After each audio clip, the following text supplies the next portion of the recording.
오늘 조금 이상한 이야기 하나 들고 왔습니다. 세상에서 가장 안전하다라고 광고하던 상품이 하나 있는데 미국의 한 회사가 만든 건데요. 이름은 스트래티지입니다.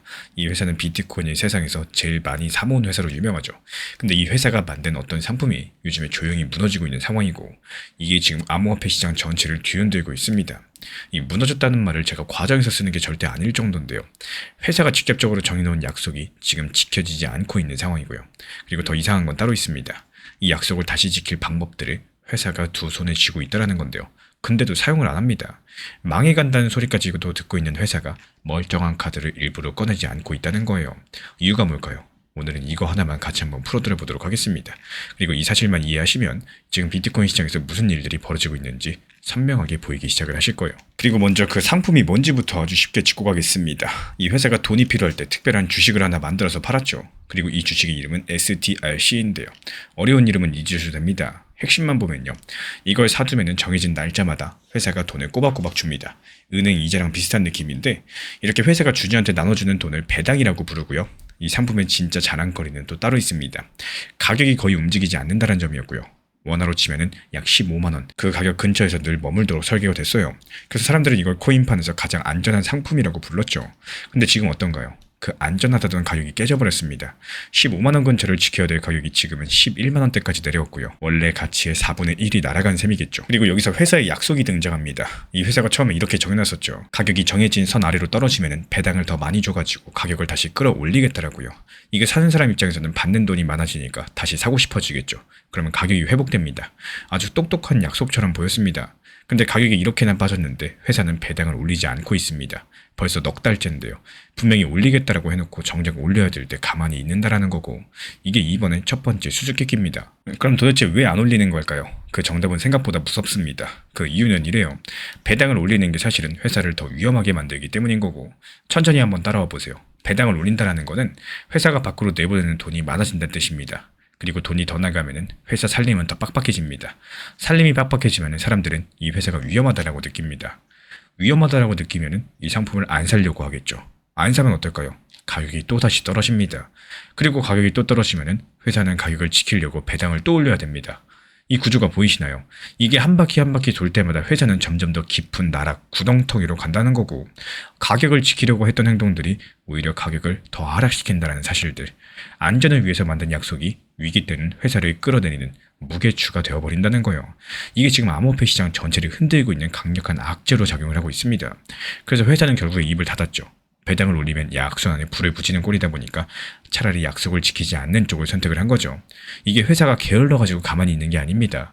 알면서 그냥 참고 있는다라는 거예요. 그럼 이제부터 이 스트래티지의 침묵이 조금 다르게 들리시죠? 근데 이야기는 여기서 한 단계 더 깊어집니다. 이 회사가 원래 어떻게 돈을 벌었는지를 아시면은 지금 상황이 왜 심각한지가 보이기 시작을 하실 거예요. 이 스트래티지라는 회사가 돈을 버는 방식은 정말 단순했는데요. 회사 주식을 회사가 가진 비트코인 값보다 더 비싸게 팔 수가 있었거든요. 사람들이 이렇게 생각을 했기 때문입니다. 이 회사는 비트코인을 잘 사니까 웃돈을 주고서라도 더 사겠다라고요. 그리고 이 웃돈을 프리미엄이라고 부릅니다. 회사는 이 프리미엄을 바꿔서 주식을 팔아가지고 그 돈으로 또 비트코인을 삽니다. 그럼 회사가 가진 비트코인이 늘어나겠죠? 주가도 더 상승할 겁니다. 그리고 비싸게 주식도 팔 수 있었겠죠.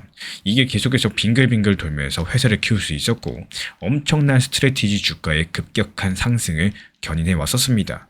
그런데 여기서 조금 감이 오시나요? 이게 다 돌아가려면 무슨 조건이 필요할까요?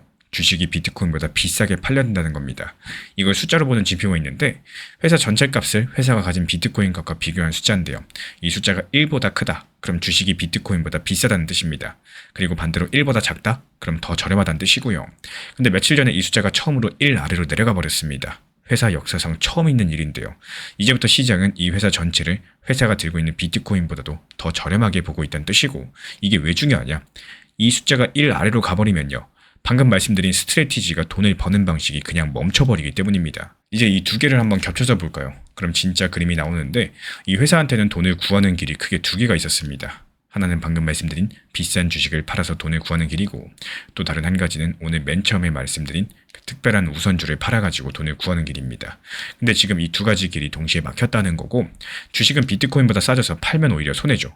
우선주는 가격이 무너져서 더 팔기가 어려워졌습니다.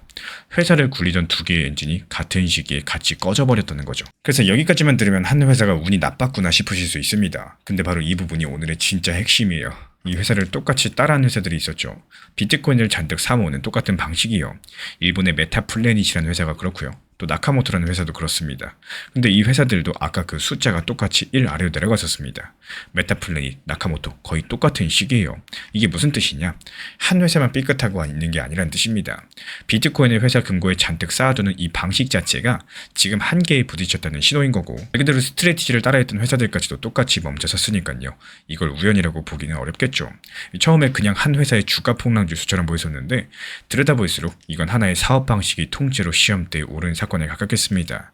한 회사의 사고가 아니라 같은 길을 걷던 그 무리 전체가 동시에 멈춰섰다라는 거죠. 그렇다면 이 회사는 앞으로 어떻게 될까요? 먼저 분명한 사실부터 보겠습니다. 이 회사가 우선주를 산 사람들한테 1년 동안 줘야 되는 배당이 원화로 1조 8천억 원이고, 근데 지금 회사가 손에 쥔 현금은 약 2조 원 정도 수준입니다.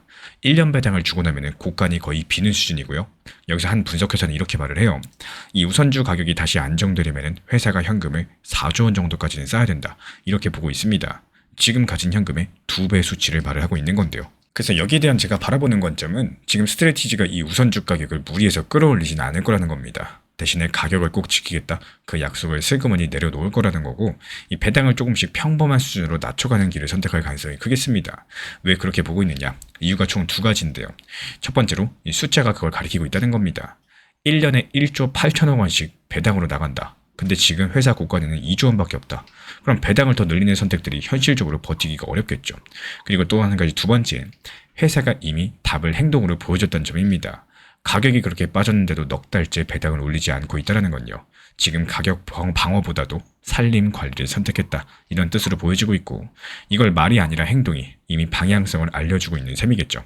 물론 비트코인 가격이 다시 크게 올라가면은 이야기는 달라질 수 있겠지만요. 그럼 회사 주식도 다시 비싸지면서 막혔던 엔진이 다시 돌 수도 있겠죠. 그래서 우리 구독자분들께서 앞으로 보셔야 될 거는 이 복잡할 게 볼 게 없습니다. 지켜볼 거는 사실 몇 개가 안 되기 때문에 먼저 우선주 가격이 원래 가치인 15만 원 쪽으로 다시 올라오는지 아니면 더 하락하는지만 보시면 됩니다. 또 그 다음으로 스트래티지가 비어가는 현금 구간을 다시 채우려는 움직임을 보일 것인지 이것만 보시면 되는 거예요. 그리고 마지막으로 아까 그 숫자, 회사 값과 비트코인 값을 비교한 그 숫자가요, 다시 1 위로 올라오는지 여부를 보시면 되겠습니다. 이 총 3가지가 지금 비트코인 시장이 바닥을 다지는 중인지 아니면 더 하락할 힘이 남아있는지 이걸 가늠할 수 있는 온도계 역할을 해줄 거기 때문에 결국에 세상에서 가장 안전하다던 상품의 안전장치가 위기 때는 오히려 회사를 더 깊이 끌어내리는 함정이었습니다. 그리고 회사는 그걸 알고 있기 때문에 고칠 만한 카드를 주고도 일부러 가만히 있는다라는 거죠. 그리고 이건 한 가지 회사만의 일이 아니라 같은 방식을 따라한 모두에게 동시에 벌어지고 있는 일이라는 거고, 그럼 마지막으로 질문 한 가지가 남죠. 같은 방식을 쓰던 회사들이 이렇게 한꺼번에 흔들릴 때 그 충격은 정말로 이 회사들 안에서만 끝날까요? 아니면 비트코인 가격 자체로 옮겨붙게 될까요? 다음 영상에서 이거를 같이 한번 파보도록 하겠습니다. 투자하면서 가장 많이 하는 실수 중에 하나가 바로 처음에 세웠던 계획에 대해서 스스로 바꿔버리는 겁니다. 단기로 시작한 종목들은 장기 투자로 변질이 되고요. 반대로 또 장기로 시작했던 종목은 작은 하락에도 불안해가지고 손절하는 경우가 자주 발생을 하곤 하는데, 매수할 때 분명히 5% 정도의 수익들을 목표로 했었는데 막상 이게 수익이 시작되면은 더 상승할 거야, 이런 기대감들, 결국에 이 기대감으로 인해 가지고 목표 가격을 계속해서 높이게 될 겁니다. 결국에 내가 매도를 못하고 다시 하락을 맞이하는 경우 적지가 않다라는 거고, 반대로 장기 투자를 계획을 했으면서도 하루 이틀 이 가격 움직임에 대해서 감정이 흔들리면요, 원래 세웠던 전략들에 대해서 끝까지 지키기가 어렵기 때문에 결국에 이 투자에서 가장 중요한 거는 가격보다도 오히려 처음에 세웠던 계획을 얼마나 잘 지키느냐, 여기에 있다는 사실입니다. 그래서 제가 운영 중인 커뮤니티에서도요, 이 단기 종합방에서 매수와 동시에 목표가를 설정하는 이유가 바로 여기에 있다는 거예요. 이 사람의 감정 자체가 시장이 움직임을 가질수록 계속해서 변화를 하지만요, 미리 세운 원칙들은 흔들리지 않습니다. 내가 조금 아쉽다라고 할지라도 처음에 계획했던 수익들에 대해서 꾸준히 실현할 수 있는 이런 습관들이 결국에 좋은 투자 결과를 만들어준다는 사실들 반드시 기억을 해주셨으면 좋겠습니다. 비트코인과 XRP 가격이 무너진 이 타이밍에 지금 코인업계 거물 한 명이 또 다른 거물을 정면으로 들이받은 상황입니다. 리플 CEO 브래드 갈리노스 측에서는요, 마이클 세일러를 공개적으로 저격을 한 건데요. 게다가 그 어투도 정말 강력했습니다. 이 금융공학으로는 진짜 가치를 만들 수가 없다. 마이클 세일러가 암호화폐 시장 전체에 해를 끼쳤다. 이런 식으로 직접적인 표현까지도 사용을 했는데, 근데 이 말이 그냥 두 사람 싸움으로 넘기기에는 조금 이상한 구석들이 많이 있습니다. 그래서 오늘은 이 리플 CEO 한마디 뒤에 숨어있는 진짜 이야기들 천천히 풀어떼어 보도록 하겠습니다. 그리고 먼저 이상한 점 한 가지부터 짚고 가볼게요. 이 갈링하우스 측에서 비트코인을 깐 게 아닙니다. 인터뷰에서 비트코인 자체는 여전히 좋게 본다라고 분명히 말을 했어요. 갈링하우스가 문제 삼은 거는 비트코인 그 자체가 아니라요. 지금 마이클 세일러가 비트코인을 사모으는 방식 그 자체를 비판을 했습니다. 그럼 여기서 궁금해지죠. 이 마이클 세일러의 방식이 대체 뭐가 문제라고 하는 건지, 그리고 왜 하필 지금 이 시점 이렇게까지 또 세게 말을 하고 있는 건지, 표현만 보시면요, 그냥 잘 나가는 두 CEO의 신경전과도 같습니다. 근데 조금만 더 안으로 들어가 보시면요, 이건 단순한 신경전이 아니라 아주 계산된 한방이었다는 걸 알게 되실 겁니다. 지금 마이클 세일러가 이끄는 회사는 한 가지 방법으로 유명합니다. 빚을 내가지고 비트코인을 사는 거죠. 회사가 STRC라는 특별한 주식을 찍어가지고 시장 투자자들한테 돈을 모읍니다. 그리고 그 모은 돈으로 비트코인을 또 사고요. 쉽게 말씀드리자면 카드로 돈을 빌려가지고 코인을 사고요. 또 그걸 또 굴려가지고 더 매수하는 구조예요. 비트코인이 상승할 때는 이 방법이 정말 잘 통했습니다. 근데 여기서 문제가 생기죠. 이 STRC라는 주식 자체가 원래 정해진 가격보다도 25% 가까이 떨어졌습니다. 그야말로 사상 최저가까지 내려갔고요. 이 가격이 정해진 선 아래로 내려가면은 회사는 새로운 주식들을 더 찍어가지고 돈을 모으기가 어려워집니다. 즉 돈을 끌어오던 기계가 멈춰버린 건데, 실제로 회사는 이 기계를 잠깐 멈춰 세웠습니다. 여기서 조금만 더 들어가 볼까요? 원래 이 회사는 STRC를 가진 사람들에게 매년 꼬박꼬박 이자를 주기로 약속을 했습니다. 근데 그 이자를 줄 만한 현금 여력이 7년치에서 14개월치로 확 줄었다는 분석이 나왔고, 든든하던 고간이 갑작스럽게 얇아진 거죠. 갈링하우스는 바로 이 지점을 콕 집었습니다. 아니 이거 봐라, 빚으로 쌓아올린 거는 결국에 이렇게 흔들린다, 이 말이었던 거예요. 그러면서 자연스럽게 자기 회사 이야기를 꺼냅니다. 리플 같은 경우는 빚으로 코인을 사는 회사가 아니다라고요. 대신에 전 세계 은행들이 실제로 돈을 보낼 때 리플의 기술을 사용하죠. 리플 말로는 작년 한 해 그 망을 통해서 어마어마한 돈이 오고 갔다라고 해요. 우리 돈으로 따지자면 2개 원이 넘는 규모인데 이 숫자가 너무 커가지고 잘 와닿지도 않죠. 물론 이건 리플이 스스로 밝힌 수치이긴 합니다만요. 어쨌든 갈링하우스의 논리는 단순합니다. 빌린 돈으로 쌓는 것보다 실제로 쓰이는 게 진짜 가치라는 말입니다. 그리고 여기까지 들어보시면 갈링하우스가 상당히 옳은 말을 한 것 같죠. 근데 진짜 흥미로운 건 지금부터입니다. 그럼 갈링하우스는 기업이 코인을 잔뜩 쌓아두는 거 이 자체를 정말 싫어하는 걸까요? 전혀 아닙니다. 사실 리플은요, 지금 에버노스라는 회사를 뒤에서 밀어주고 있죠. 그리고 이 회사가 만들고자 하는 게 바로 전 세상에서 가장 큰 XRP 금고예요. 이 코인을 잔뜩 사서 쌓아두는 회사들에 대해서 리플이 직접적으로 돕고 있다는 겁니다. 어디서 본 것 같지 않으신가요? 세일러가 비트코인으로 했던 거 큰 틀에서 닮아 있다는 거고, 그러니까 갈링하우스가 진짜로 하고 싶었던 말은 바로 이겁니다. 코인 쌓는 게 나쁜 게 아니라 빚을 내가지고 쌓는 방식 자체가 틀렸고 내 방식이 맞다. 결국에 이거는 옳고 그름의 문제가 아니라 누구 방식이 이길 수 있느냐, 바로 이 싸움이었던 거죠. 그리고 여기에 한 가지만 더 얹어 볼게요. 리플 CEO 갈링하우스는 아무 때나 이 말을 꺼낸 게 아닙니다. 하필 마이클 세일러의 그 돈 모으는 기계가 멈춘 바로 그 순간, 그때 때려버렸어요. 상대가 가장 약해진 타이밍을 정확히 골랐다는 거고, 게다가 지금 미국에서는 코인의 규칙을 새로 정하는 큰 법, 클래리티법이 한창 논의가 되고 있습니다. 이 새로운 규칙이 만들어지기 직전에 진짜 제대로 된 코인 회사는 이런 거다, 이런 식의 그림들을 먼저 그려둔다는 거죠. 그럼 우리 같은 투자자 입장에서는 뭘 보셔야 될까요? 여기서 솔직하게 짚고 갈 게 하나 있습니다. 요즘 리플 XRP 가진 분들 사이에서 기대감이 큰 이야기가 있죠. 리플이 상장하면은 XRP 가진 사람들한테 뭔가 특별한 걸 줄지도 모른다, 뭐 이런 얘기들. 근데 이거는 리플 CEO 갈링하우스가 그럴 수도 있다, 근데 지금 당장은 아니다라고 흘린 정도예요. 약속이 아니라 그냥 가능성일 뿐인 겁니다. 여기다가 너무 큰 기대를 거는 거는 솔직히 김칫국에 가깝겠고, 진짜 중요한 거는 따로 있습니다. 코인을 가지는 방식의 무게중심이 빚에서 실제 사용 쪽으로 천천히 옮겨가고 있다는 흐름인데요. 그래서 제가 바라보고 있는 가능성 높은 그림은 이겁니다. 앞으로 어떻게 코인을 들고 있느냐를 두고 벌어지는 이 신경전 자체가 클래리티법 논의랑 함께 더 뜨거워질 거라는 거. 그리고 그 근거는 단순합니다. 마이클 셀러의 빚 기반 모델이 지금 실제로 흔들리고 있고요. 그리고 그 빈틈을 리플이 실제 사용이라는 말로써 파고들고 있으니까요. 다만 여기서 한 가지만큼은 기억해 주세요. 이렇게 시끄러운데도 정작 XRP 가격은 1,500원 부근에서 크게 움직이질 않고 있습니다.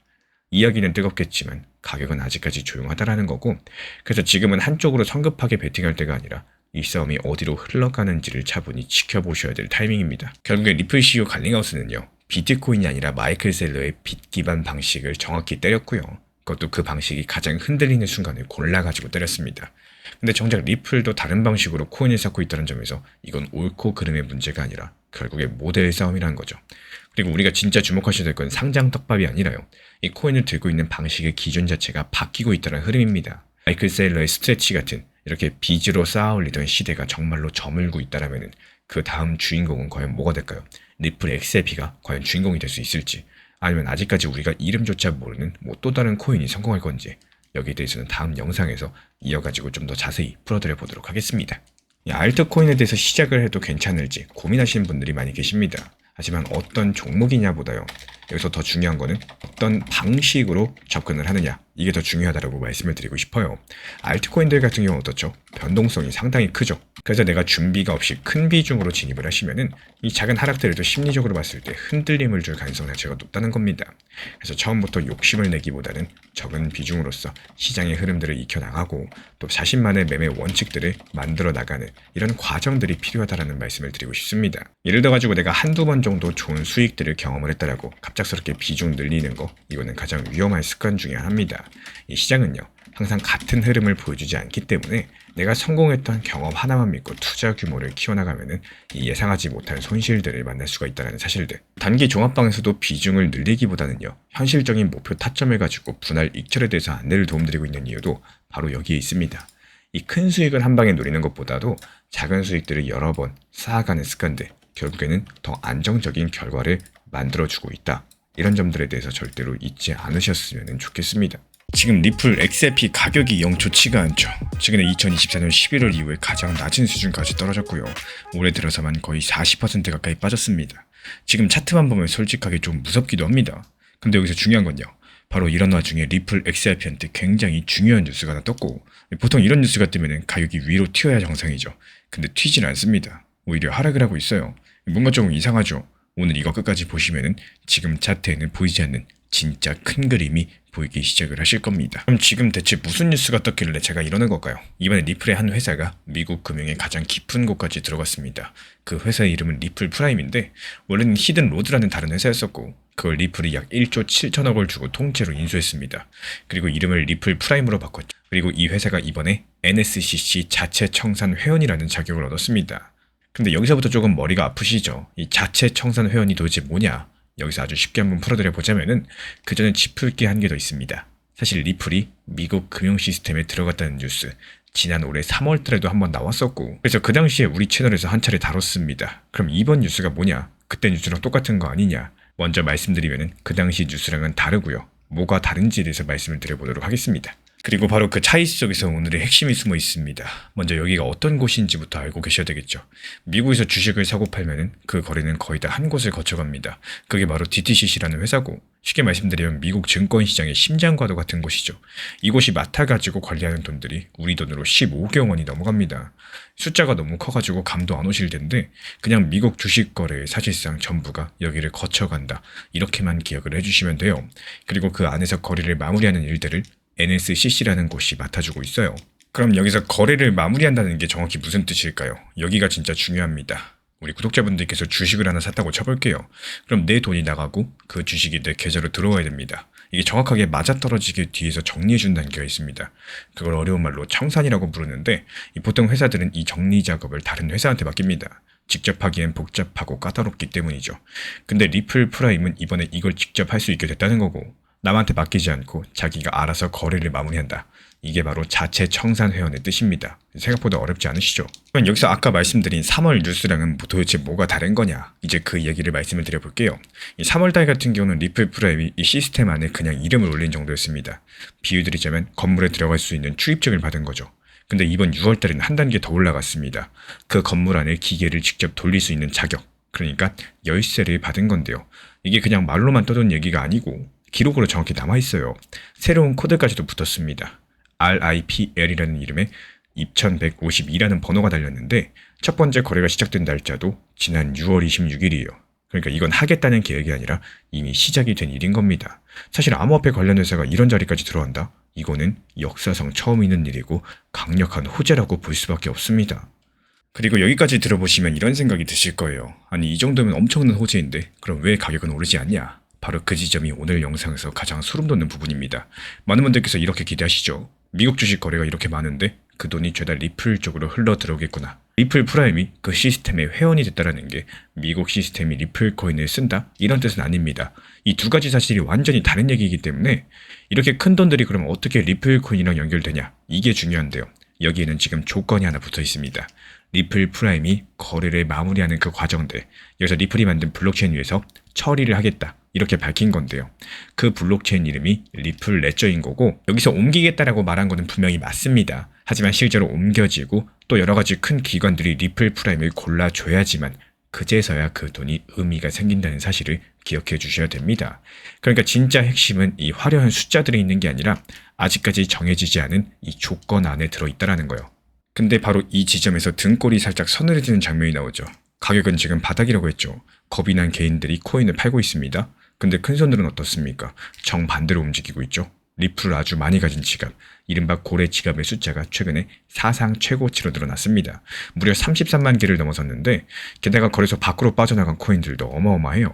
2,500만 개가 넘게 빠져나갔습니다. 이 코인을 거래소 밖으로 옮긴다는 것은 지금 당장 팔 생각이 없다는 신호로서 자주 읽히겠죠. 그래서 정리드리자면은 지금 개미들은 무서워서 던지는데 큰손들은 조용히 사모으고 있다는 사실들. 마치 누군가는 방금 말한 그 조건이 결국에 채워질 거다라고 미리미리 베팅하는 것처럼 보여주고 있습니다. 그렇다면 우리는 이 상황을 대체 어떻게 받아들여야 될까요? 흥분하기 전에 한번 차분하게 정리해 볼게요. 솔직한 말로 말씀을 드리자면은 이번 뉴스가 지금 내일 당장 가격이 폭등한다 이런 신호는 아닙니다. 그렇게만 기대하면 오히려 실망하기 쉽겠죠. 그리고 이건 그것보다는 리플이라는 회사의 기반을 한 단계 더 단단하게 다진 사건에 가깝겠고 실제로 미국의 그 큰 시스템도 리플 블록체인 하나만 쓰는 게 아닙니다. 다른 블록체인들도 같이 검토하고 있다는 사실들. 그러니까 리플이 월스트리트를 다 먹었다? 이런 말들은 분명한 과장이다라는 말씀을 드려요. 그래서 제가 바라보고 있는 관점은요. 저는 이렇게 봅니다. 한 방에 터지는 게 아니라 천천히 단계를 밟아가면서 자리를 넓혀가는 흐름이라는 거. 왜 그렇게 보느냐? 지금까지가 정확히 그랬습니다. 작년 당시 회사를 사들였고요. 올해 3월달 출입증을 받았고요. 그리고 6월달에 열쇠를 받았습니다. 한 방에 점프한 게 아니라 한 칸씩 한 칸씩 차근차근 올라왔다라는 거고 그래서 큰 돈도 한 번에 몰아서 사지 않고 가격이 빠질 때마다 조금씩 사모으고 있는 겁니다. 단기적으로 코인 가격은 이 뉴스보다도 오히려 미국에서 클래리티법 통과되느냐 또 전체 시장 분위기가 어떠냐 금리는 인상할 거냐 이런 분위기들에 대해서 더 크게 흔들릴 가능성이 높기 때문에 우리가 진짜 보셔야 될 건 가격이 아니라 리플 프라임이 실제로 거래를 자기 블록체인 위로 옮기기 시작을 하는지 바로 그 신호탄을 보셔야 되겠죠. 그래서 결국에 리플 프라임이 미국 금융 시스템 안에서 거래를 직접 마무리할 수 있는 자격을 얻었습니다. 하지만 그 큰돈들이 리플 코인 수요로 이어지려면 아직까지 채워야 될 조건이 많이 남아있는 상황이고 그런데도 큰손들은 가격이 빠지는 지금 이 조용히 코인을 사모으고 있다는 겁니다. 그래서 다음 영상에서는 그 큰손들이 정확히 어디서 어떻게 움직이고 있고 또 그 흔적을 직접 따라가 보겠습니다. 과연 지금 큰손들은 우리가 아직 보지 못한 무언가를 먼저 보고 있는 걸까요? 지금 시장 상황 자체가 답답하게 느껴지는 분들도 많이 계실 겁니다. 하지만 이런 시점, 이런 타이밍일수록 현재 가격만 바라보기보다는요. 앞으로 내가 어떻게 대응을 할 것이냐. 여기에 대해서 미리미리 계획을 세워두는 이런 흐름이 상당히 중요하다는 말씀을 드려요. 이 시장의 분위기 자체가 정말 다시 좋아졌을 때는요. 어떤 일정 가격에서 일부를 매도를 할 것인지 어느 정도의 비중을 남길 것인지 지금부터 정해두시면 실제 상승장이 왔을 때 감정에 휘둘리지 않고 훨씬 더 침착한 대응 자체가 가능해지실 겁니다. 지금 시장의 많은 투자자들이 상승장에서는 욕심 때문에 팔지 못하고 하락장이 오면 후회하는 과정들을 반복하곤 합니다. 그래서 매도 같은 경우는 상승장이 시작된 이후에 고민하는 게 아니라 시장이 조용한 지금부터 준비하는 것들이 더 효과적이다. 이런 말씀을 드리고 싶고 리플 정보 커뮤니티에서도 마찬가지였죠. 이전 상승 구간에서 현실적인 분할 익절에 대해서 말씀을 드렸던 이유들도 역시 같은 생각입니다. 내가 일단 수익을 실현해야지 또 다음에 기회를 준비할 수 있는 거고 현금을 확보해야지 하락장에서도 여유 있게 대응이 가능한 겁니다. 시장은 항상 새로운 기회와 새로운 원칙들을 주지만요. 또 그런 기회들을 잡기 위해서는 먼저 원칙을 지키는 이런 습관들이 필요하다는 점들을 반드시 기억을 해주셨으면 좋겠습니다. 이번에 영국에서 큰 뉴스가 하나 나왔죠. 영란은행, 그러니까 영국의 중앙은행이 스테이블 코인 규제를 풀었다는 소식입니다. 그러면서 리플에 투자하시는 분들 사이에서 바로 반응이 나왔고 다들 이거 리플 호재다 이렇게 받아들이셨어요. 근데 솔직하게 한 가지만 먼저 말씀을 드려보자면은 지금 많은 분들께서 이 뉴스를 좋아하는 그 이유가 사실은 절반쯤 어긋나 있다는 겁니다. 이게 무슨 말인지 좀 묘하시죠? 끝까지 보셔야지 정리가 되는 이야기들이기 때문에 천천히 한번 같이 풀어드려 보겠습니다. 먼저 지금 영국의 중앙은행이 정확히 뭘 했는지 살펴보겠습니다. 원래 영국 같은 경우는 스테이블 코인을 상당히 빡빡하게 막으려고 했었고 한 사람이 가질 수 있는 양을 우리 돈으로 약 3,500만 원어치만 허용하려고 했었죠.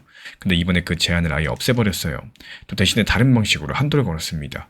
이 코인 한 종류가 전체적으로 발행할 수 있는 수량에 대해서 우리 돈으로 약 70조 원가치로 정한 거예요. 개인을 막는 대신에 코인 자체의 덩치를 제한하는 쪽으로 바꿨다라는 거죠. 그래서 여기까지만 들으시면 그냥 규제가 풀려가지고 좋은 일이구나 생각이 드실 겁니다. 근데 진짜 이상한 지점은 지금부터 시작이 되는데요. 리플이 직접 만든 스테이블 코인이 하나 있어요. 이름이 RLUSD죠. 근데 이 코인은 영국 돈에 묶인 게 아닙니다. 미국 돈에 묶여있는 상황이죠. 반대로 이번에 영국이 풀어준 거는 영국 돈으로 만든 코인에 대한 규칙이고요. 그러니까 냉정하게 봤을 때 영국 규칙이 풀렸다라고 해서 리플이 그 코인이 직접 덕을 보는 건 아닙니다. 그럼 왜 다들 리플의 호재라고 하는 걸까요? 그 답을 찾으려면 이 시야를 조금만 넓혀보셔야 돼요. 이렇게 자기 나라 돈으로 코인을 정리하는 게 영국만의 일이 아니기 때문에 미국 같은 경우는 이미 작년 당시 비슷한 법을 만들었죠. 유럽도 자기들 규칙을 따로 만들었고요. 지금 나라마다 자기 돈에 맞는 코인들을 따로따로 만들고 있다는 거고 한마디로 코인의 세계가 나라별로 지금 쪼개지고 있는 상황입니다. 그리고 보통 여기서 이런 의문이 들죠. 나라마다 따로 만들면 더 복잡해지는 거 아니냐? 이 쪼개지는 게 왜 누군가한테 좋은 일이 되냐? 바로 그 의문의 한가운데에 리플이 있습니다. 지금 리플이 진짜로 노리는 게 뭔지를 여기서 짚어봐야 되는데 리플의 목표는 제일 큰 코인 하나를 만드는 게 아닙니다. 서로 다른 코인 사이를 오고 가는 길을 까는 거죠. 중간다리 브릿지 역할일 겁니다. 영국 돈 코인에서 미국 돈 코인으로 값을 옮길 때 그 사이를 연결해 줄 수 있는 역할이겠죠. 리플이 자기 사업을 소개하는 방식들이 원래 그래요. 리플은 여러 종류의 코인과 여러 나라 돈 사이로 돈을 옮긴다라고 스스로 설명을 합니다. 한 개의 코인이 아니라 여러 코인 그 사이를요. 실제로 아까 말씀드린 그 RLUSD도 40개가 넘는 블록체인 위에서 자유롭게 오갈 수 있게 만들어 놨어요. 그럼 이제 아까 그 영국 뉴스를 다시 꺼내보겠습니다. 여기서부터 흩어져 있던 그림이 맞춰지기 시작을 할 텐데요. 영국이 코인 한 종류당 70조 원이라는 한도를 걸었다고 했죠. 근데 이 숫자가 조금 의미심장합니다. 지금 영국에서 발행된 스테이블 코인을 전부 합치더라도 이 한도 근처에도 못 갑니다. 한참 모자라요. 막으려고 한 건 한도가 아니라 앞으로 한참 더 커지라고 넉넉하게 열어둔 한도란 뜻인 거고 게다가 이 한도를 코인 한 종류당으로 걸었어요. 이게 왜 중요하냐? 한 코인이 시장을 통째로 차지하는 걸 막는 장치이기 때문에 다시 말씀드려서 여러 개의 코인이 나눠가지고 생기도록 길을 터준 겁니다. 그리고 여기에 한 가지가 더 있죠. 영국은 코인을 발행하는 회사가 그 돈의 70%를 안전한 국채에 넣을 수 있게 해줬습니다. 지금 국채는 나라가 돈을 빌려가면서 이자를 주는 거기 때문에 결국에 발행 회사는 그 이자를 챙길 수 있겠고 근데 코인을 들고 있는 사람한테는 그 이자를 한 푼도 안 줄 겁니다. 이 말인즉슨 코인을 발행하는 일이 상당히 돈 되는 장사가 됐다는 뜻이에요. 그럼 이제부터 흩어져 있던 조각들이 하나로 보이죠. 여기가 오늘 영상에서 가장 중요한 부분인데 천천히 한번 들어주시길 바랍니다. 영국의 중앙은행은 방금 두 가지를 동시에 했습니다. 한 개는 코인 발행을 돈 되는 사업으로 만들어준 거고요. 또 다른 한 개는 한 코인이 독식하지 못하게 해서 여러 코인이 생기도록 판을 짠 겁니다. 그러니까 앞으로 영국 안에서 자기 코인을 만들겠다 이런 회사가 분명히 늘어날 겁니다. 그리고 같은 일이 미국에서도 유럽에서도 벌어지고 있다는 겁니다. 근데 이렇게 서로 다른 코인들이 많아지면 어떨까요? 당연히 문제가 생기겠죠. 이 코인들이 서로 각각 따로 놀 겁니다. 영국 돈 코인, 미국 돈 코인, 규칙도 다를 거고요. 만든 회사가 다를 겁니다. 그냥 섞이지가 않을 거예요. 그래서 그 사이로 옮겨주는 누군가가 반드시 필요해집니다. 바로 그 자리를 지금 리플랩스가 노리고 있다는 거고 그리고 여기서 소름 돋는 지점이 나오죠. 우리가 보통 한도라거나 규제라는 말을 들으면 뭔가를 막는 거다라고 생각하시죠. 근데 이번 영국의 규칙은 정반대로 작동을 합니다. 코인을 여러 개 생기게 만들고 그 코인들이 따로따로 놀게 만들어서 오히려 그 사이를 잇는 길의 가치를 키웁니다. 영국이 의도한 건 아니겠지만 결과적으로 리플이 깔고자 하는 그 길의 수요를 만들어준 셈이겠고 그래서 처음에 제가 드린 말로 돌아가 보자면요.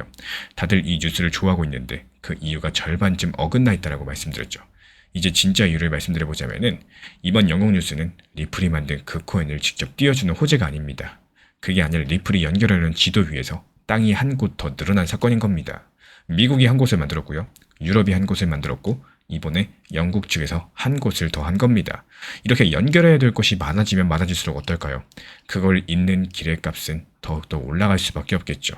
그래서 호재인 겁니다. 코인 때문이 아니라 이 중간다리 브릿지 바로 그 길 때문입니다. 그럼 이게 앞으로 어떻게 흘러갈까요? 앞으로 더 많은 나라가 자기 돈에 맞는 코인 규칙을 만들려고 할 겁니다. 그리고 왜 그렇게 보고 있느냐? 이 미국과 유럽과 영국이 이미 같은 방향으로 움직였죠. 큰 시장 세 곳이 먼저 길을 닦아놓는다. 그럼 다른 나라들도 따라가기가 훨씬 더 쉬워져요. 그리고 영국이 보여줬던 것처럼 코인 발행이 돈 되는 사업이 됐습니다. 그럼 돈이 되는 쪽으로 사람들이 결국에 움직이겠죠. 그래서 나라별로 코인은 점점 더 줄어드는 게 아니라 오히려 앞으로도 계속해서 늘어나는 쪽이 당연시 되게 될 거라는 겁니다. 그리고 영국이 스테이블 코인 규제를 풀었지만요. 그건 영국 돈 코인 이야기라서 리플 코인을 직접 띄우는 건 아닙니다.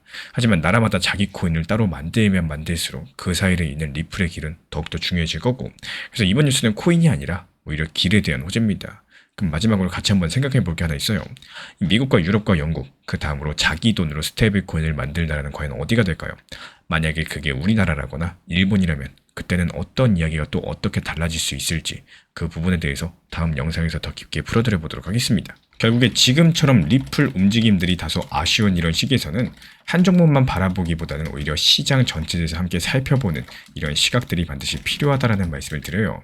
리플이 잠깐 쉬어가는 동안에도 다른 알트코인이라거나 메이저 코인들에서 충분한 기회들이 만들어질 수 있기 때문입니다. 결국에 내 포트폴리오가 하나의 종목에만 집중되어 있다면요. 그 종목 자체가 움직임을 보이지 않으면 투자 자체가 마치 멈춘 것처럼 느껴질 수가 있겠죠.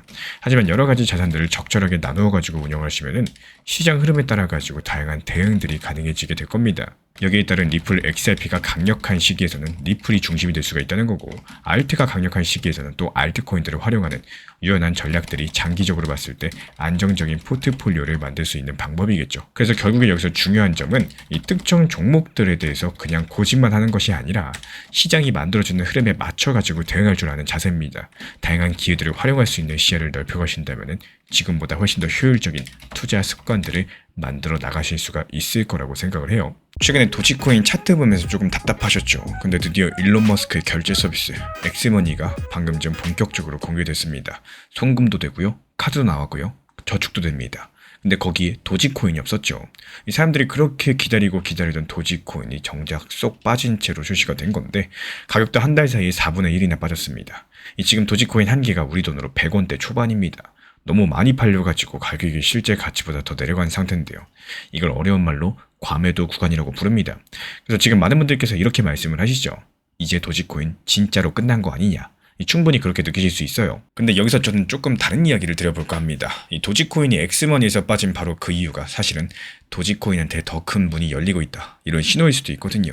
그리고 그 힌트는 엉뚱하게도 바로 이번에 나온 인공지능 뉴스 안에 숨어 있습니다. 지금부터 천천히 한번 풀어드려 볼 텐데, 먼저 한 가지부터 짚고 갈게요. 도지코인은 왜 엑스머니에서 빠졌을까요? 일론 머스크가 도지를 싫어해서일까요? 그건 아닙니다. 진짜 이유는 규제 때문입니다. 남의 돈을 대신해서 보내주는 서비스를 하고자 한다면 나라에서 허가증을 받아야 되죠.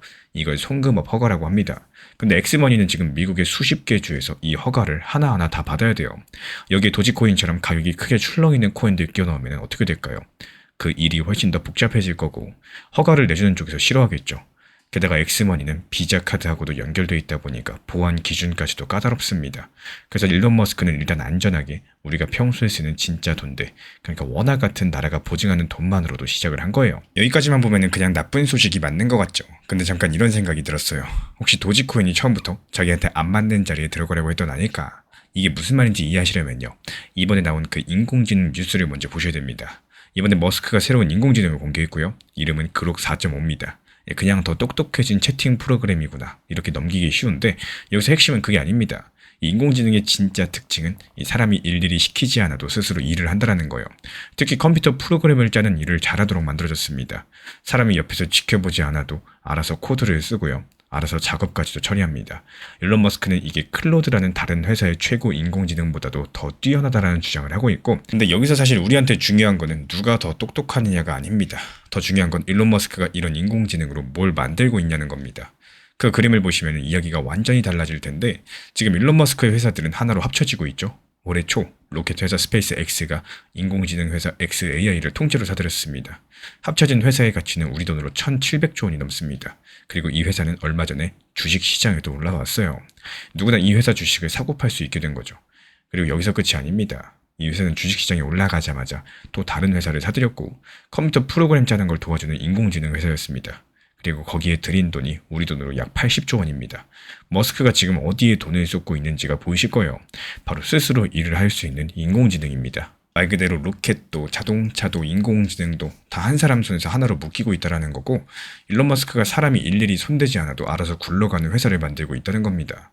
그럼 여기서 한 가지 질문이 생기죠. 이 기계들이 알아서 일하는 세상이 왔을 때 그 기계들은 서로 무엇을 주고받아야 될까요? 바로 돈입니다. 이게 오늘 이야기의 핵심이 될 거고, 한번 잘 따라와 주세요. 인공지능이 스스로 일을 한다라고 생각을 해볼게요. 그럼 그 인공지능은 일을 하다가 또 다른 인공지능한테 돈을 내야 될 때가 생길 겁니다. 정보를 받아온다거나 계산을 맡기거나 자리를 빌릴 때 이때 오고 가는 돈들은 아주 적습니다. 한 방에 몇 원 몇십원 수준이고요. 근데 이런 거래가 하루에도 수백만 번 끊임없이 일어나게 됩니다. 이런 돈들이 어떤 성질을 가져야 될지 일단 빨라야 되는데, 그리고 보내는 데 드는 비용이 거의 없어야 됩니다. 말 그대로 묵혀두는 돈이 아니라 가볍게 빨리 도는 돈이어야 되겠죠. 이제 여기서 좀 소름 돋는 부분입니다. 사람들이 그동안 도지코인을 보고 뭐라고 놀렸는지 기억하시나요? 도지코인은 무한정 찍어내서 가치가 없다. 도지코인은 그냥 TV나 주는 장난 같은 밈코인이다. 뭐 이런 말들이었는데, 근데 이 단점들에 대해서 방금 말씀드린 기계들의 돈이라는 기준으로서 다시 보면 어떨까요? 도지코인은 거래가 처리되는데 1분밖에 안 걸립니다. 보내는 비용도 1원이 안 돼요. 말 그대로 발행량이 무한정이라는 거는 묵혀두기보다는 자꾸 쓰라고 만들어졌다는 뜻이고요. 가치를 묵혀두는 돈으로 봤을 때 이건 전부 다 단점입니다. 근데 기계들이 빠르게 주고받는 돈 관점으로 봤을 때 이건 전부 다 장점이 됩니다. 도지코인이 엑스머니라는 사람들의 은행에 못 들어간 바로 그 성질 자체가 이 기계들 간의 결제에서는 오히려 딱 맞을 수도 있다는 사실이고, 같은 코인인데 들어가려는 문이 다른 거예요. 이 도지코인이 1년 내내 사람들의 은행 문을 두드렸고요. 그 문은 규제 때문에 닫혀 있었습니다. 근데 그 옆에서 기계들 간의 결제라는 이 전혀 색다른 문들이 지금 지어지고 있다는 거죠. 그리고 이번에 나온 그록 4.5 뉴스가 바로 그 문이 실제로 만들어지고 있다. 그 증거라고 말씀을 드려요. 여기까지 들어보면 가슴이 조금 뛰실 텐데요. 근데 지금부터가 정말 중요합니다. 이 흥분을 한번 가라앉히고 차분하게 들어주셔야 되는데, 그러니까 이번 영상의 결론은 도지코인 지금 매수하셔라가 절대 아닙니다. 지금 도지코인이 분위기에 휘둘리면서 약하게 출렁이고 있는 상황이에요. 단기적으로 봤을 때 큰 뉴스 하나로 갑자기 반등한다? 그러기 어려운 자리입니다. 그럼 우리가 가져가야 될 진짜 교훈은 과연 뭘까요? 이 도지코인을 잴 때 잣대를 바꾸셔야 된다는 거예요. 그동안 사람들은 도지코인을 비트코인처럼 묵혀두는 자산으로 보고 계셨고 자꾸 거기에 빗대서면서 실망을 했습니다. 근데 도지코인의 진짜 가능성은요, 오히려 그쪽이 아닐 수도 있다는 사실, 묵혀두는 돈이 아니라 빠르게 도는 돈으로서 보셔야 되는 이런 그림이 따로 있다는 거죠. 그래서 제가 바라보고 있는 관점은 단기적으로 봤을 때 도지코인이 큰 뉴스 한 방으로 상승하기보다도 이 시장 분위기랑 머스크 관련 소식에 휘둘리면서 약하게 출렁일 겁니다. 그리고 만약에 정말로 큰 변화가 오게 된다면 그건 도지코인이 엑스머니에 들어갔다, 이런 소식이 아닐 거예요. 스스로 일을 하는 인공지능이 점점 늘어나가지고 그들끼리 돈을 주고받을 만한 도구가 필요해지는 흐름들이 보일 때, 그때가 진짜 신호가 될 겁니다. 왜 그렇게 보고 있느냐? 근거는 총 3가지예요. 먼저 엑스머니가 도지코인을 뺀 거는 규제 때문인 거지, 일론 머스크의 마음이 변해서가 아닙니다. 즉 사람들의 은행 쪽 문은 당분간 닫혀 있을 거고, 두 번째로 반대로 스스로 일하는 인공지능은 빠르게 늘고 있고요. 또 일론 머스크는 거기에 막대한 돈을 쏟고 있습니다. 기계들의 결제 쪽 문은 지어지는 중이라는 거고, 도지코인의 성질 자체가 사람들의 은행보다도 기계들의 결제에 더 잘 맞습니다. 그래서 이 변화의 방어쇠는 사람 쪽이 아니라 기계 쪽에서 당겨질 만한 가능성이 높다라고 보고 있는 거고, 다만 이건 며칠 만에 끝나는 일이 아니라 꽤 긴 시간을 두고 보셔야 되는 이야기예요. 이번에 도지코인이 엑스머니에서 빠진 건 끝이 아니라 규제라는 현실적인 이유 때문이었습니다. 그리고 도지코인의 진짜 자리는 사람들의 은행이 아니라 알아서 움직이는 기계들이 주고받는 결제 쪽일 수 있겠습니다. 그렇다면 마지막으로 이 질문 하나가 남죠. 일론 머스크의 인공지능들이 정말로 자기들끼리 돈을 주고받기 시작하는 날, 그 돈은 과연 도지일까요? 아니면 우리가 전혀 생각하지 못했던 다른 어떤 무언가일까요? 다음 영상에서 그 후보군들 하나씩 같이 따져보도록 하겠습니다. 지금 시장 상황이 어렵다라고 해가지고 투자에 대해서 포기하기보다는 오히려 지금 할 수 있는 대응들을 하나씩 준비하는 게 훨씬 더 중요하겠죠. 이 지금 시장 상황 자체가 앞으로도 계속 움직임을 보여줄 겁니다. 365일 하락만 한다? 그럴 순 없을 거예요. 반등하고 폭등도 할 겁니다. 강력한 상승장 분명히 올 겁니다. 그렇다면 새로운 기회들이 또 계속해서 만들어진다는 사실인 건데, 이 과거의 매매를 한번 돌아보세요. 대부분의 아쉬움들은 어땠습니까? 비슷한 패턴부터 시작이 됐습니다. 예를 들자면 고점에서 조급하게 추격 매수를 했다라거나, 내가 모든 자금을 한 방에 몰빵 투자한다거나, 수익이 나왔는데 욕심 때문에 수익 실현을 안 하고 매도를 미루다가 결국에 손실 보는 이런 경우들이 대표적인 예시인데요. 습관들 자체가 하루아침에 바뀌지는 않겠지만요, 하나씩 고쳐 나가기 시작을 하시면은 이 시장을 바라보는 마음도 훨씬 더 편안해지실 겁니다. 결국에 이 투자 실력이라는 것들은요, 내가 가지고 있는 어떤 특별한 기술보다도 오히려 반복되는 습관들 속에서 만들어지는 경우가 많다는 거고, 지금 시장은 시간이 갈수록 더욱더 복잡해질 수 있겠습니다. 하지만 원칙을 가진 투자자는 이 시장이 복잡해질수록 오히려 더 차분하게 대응이 가능하실 거예요. 그렇기 때문에 지금부터라도 이 조그만 원칙 하나씩만 계속해서 지켜나가시면은 앞으로의 이 투자에서도 분명히 큰 도움이 되실 거다, 저는 이렇게 생각을 합니다. 최근에 시장이 너무 답답하다 보니까 정보방 입장에 대해서 문의 주시는 분들께서 많아지셨어요. 먼저 제일 중요하지만요. 제가 안내드리는 모든 정보방은 업비트, 빗썸, 현물 매매로서만 안내 도움드리고 있습니다. 지금 화면에 보이시는 번호나 혹은 댓글 링크에 있는 신청란을 통해서 신청 주시면은 안내를 도움드리고 있고요.